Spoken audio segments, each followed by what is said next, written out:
How to turn on or off active status on your device on Facebook Lite. Hey guys, welcome to the channel. So if you want to turn on or turn off active status, what that basically means is when your active status is turned on, even when you're active, people will see you active. However, if your active status is turned off, even when you're active, people will not see that you're active. However, they will see that you are offline. So in order to do that, what you're gonna do is first of all, launch the Facebook Lite application on your device. After that, in the top right corner of your screen, you can see a three bar option.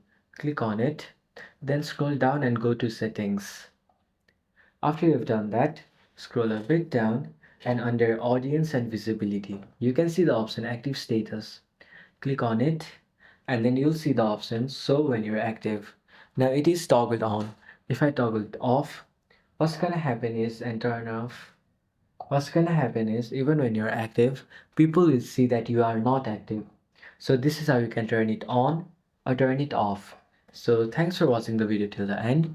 Hope you guys found this video very helpful and informational and see you guys in the next video.